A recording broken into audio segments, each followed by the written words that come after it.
barrel in, mount. I've now got my swing through technique. We missed one of them.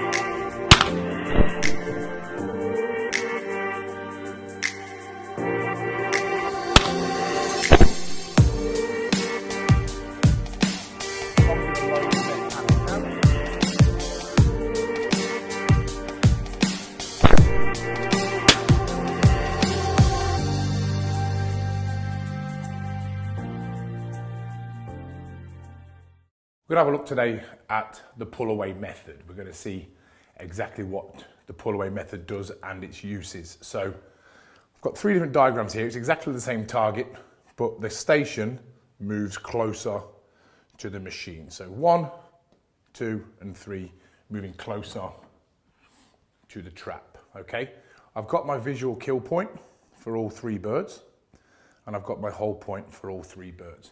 Now, if we read the manuals on pull-away, what happens is we start here, the clay comes to the gun, we touch it and we go. That's what pull-away is.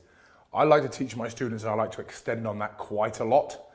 So purely dependent on the time between hold point and kill point will dictate how long I can actually stay on the target. That means the barrel and the bird are connected. I'm now learning its speed and I'm learning its trajectory by pointing where it's going. Then when I'm ready, I pull ahead to my kill point and perceived lead. So as you can see on this diagram here on a right to left tower shot, on stand 1, we're quite away from the machine. So we're going to have quite a big window here. So when we get out on the range shortly, I'm going to ask the student to stay on the clay, point at the clay from the hold point until I say now. When I say now, I'm not asking the student to shoot. What I'm asking the student to do then is release his hands and let himself get out to his predetermined lead. So the now doesn't mean shoot, okay? Then we're going to move to station 2, which is going to be a little bit closer to the machine. You can see the kill point's moved in, the hold point's moved in, and the gap between the hold point and the kill point is shorter. There's still going to be enough time for the student to actually mount on the clay, stay there, again waiting for my now before he lets his hands free and leaves the target alone. On position 3, we're going to be very tight angle to the tower. If we went any further, we'd swap methods. Again, the distance between hold point and kill point is going to be so tight, there's going to be no time to hold the clay. So we're going to do how people perceive pull away is to touch it and go immediately. This can happen to you in the space of a sport trap layout, or it can just be simply from one station to another station on the course. Now, what happens is if you don't understand holding that clay and staying to that clay between these times, what can happen and the flaws of it is that we've got the clay here, we've got another one here. We come up on the clay and we leave it at whatever speed we think, and we see, for instance, 1 foot of lead, and we break the shot, but we end up taking it in the wrong place because we've pulled that 1 foot of lead too early. Now, if we come up, we think we're going to make the same shot again. We want to be consistent. So we come up on the clay. Again, we've got no relationship to the clay. We pull a bit quicker. We give it 1 foot of lead, but we miss it. But we saw the same visual window. But our gun speed never matched the speed of the clay, so we don't know what speed we were. Our hand speed was very different between the two. So even with the same visual lead, we missed one of them. Using this method here, where we're going to hold the clay, we're only going to get, and it's one thing I'm going to write for you, because it's the big thing with pull away that many people get wrong. I want the right lead once. I don't want to come up on the clay, pull off, get my lead here and think, oh no, it's not the kill point. Two things are going to happen. You're going to take the shot and the lead's wrong, or you're going to try and hold it. You've now turned pull away into maintain lead, and we're going to miss as well. So working on the right lead once and basing the time in between hold point and kill point. We're going to walk to the range now and put the student to the test. Right, gang, so what's happened is we've just come from the classroom. I've showed you how we're going to try and show you the differences in pull away. And as I said in there, pull away is believed by many to be a contact with the clay and the barrel and an immediate pull away. the way that I teach it, and that leaves us with one variable, is actually how long we can stay on the clay, learning about its line, learning about its speed before we pull away. So we're going to set up 5 different stations, 4 different stations maybe, going straight across this 90-degree bird here. What we'll be doing from stand 1, Tom will go to his halfway hold point, he'll meet the clay, he'll point at the clay, stay pointing at it till I say now. When I say now, obviously that doesn't mean shoot because he'll still be at it. That means he can now release his hands and go to the lead. And what you'll see, the closer we get to the trap, or described in a better way, the shorter the distance between the viewpoint and between the hold point and the kill point, he'll have less time to stay on it. And that's what we'll be visually looking for. So you can start to judge that for yourselves at home, how long you can stay on the bird. So if you want to take a look at one, Tom, get your visual point, your hold point, your kill point. Pull. Bang. So same thing, mate. I know it can be quite off-putting, but if you can point straight at it, stay travelling with it till I say now, and on my now, let your hands free to your lead. Pull. Now.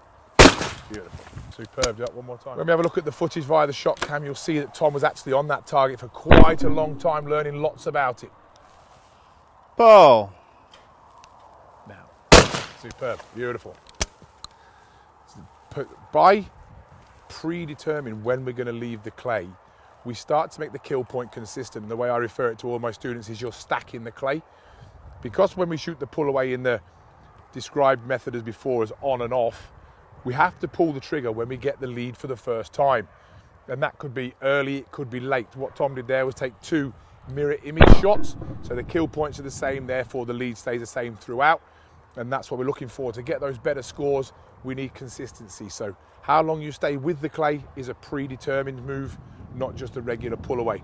We're going to move to our right about 10 meters now, and we should see that how long he can stay on the clay shortens down. So we've moved now to about 10 meters to our right, which sounds a big chunk, you know, it's almost 1/3 of a compact layout. But with the technique delivered properly, that's still going to allow Tom some time on the bird. And again, while you're on the bird, you're learning. So what I'm trying to show you guys, it's not going to be as long as it was there, but it's still going to be a predetermined amount. So Tom will see a clay again now. He'll get his own hold point, kill point, and viewpoints. When you're ready, Tom. Pull. Bang. So halfway back again, Tom, point at it until I say now, and then that's just your indication to release your hands. Pull. Now. Superb move, beautiful. One more time.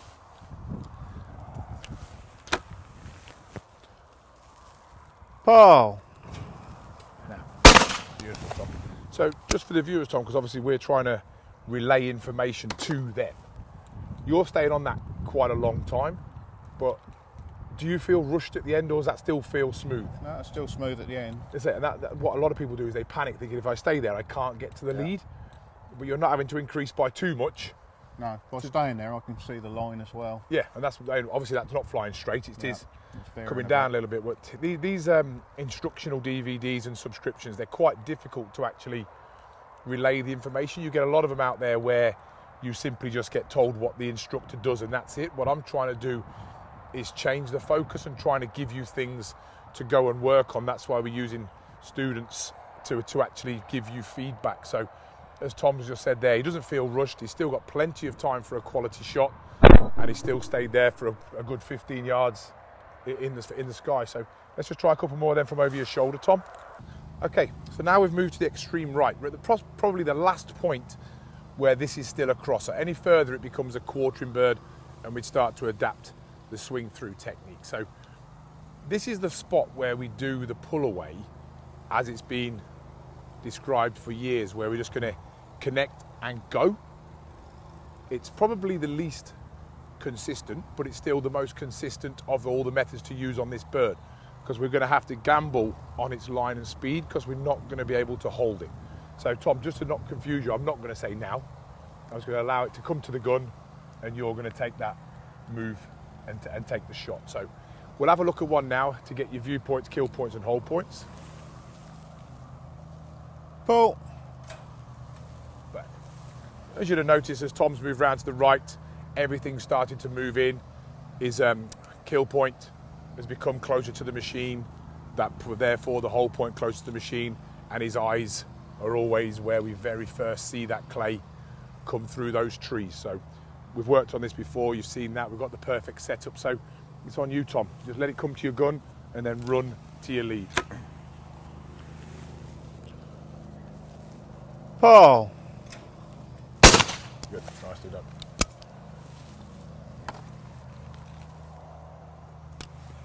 Just let it run to the gun and then make your move.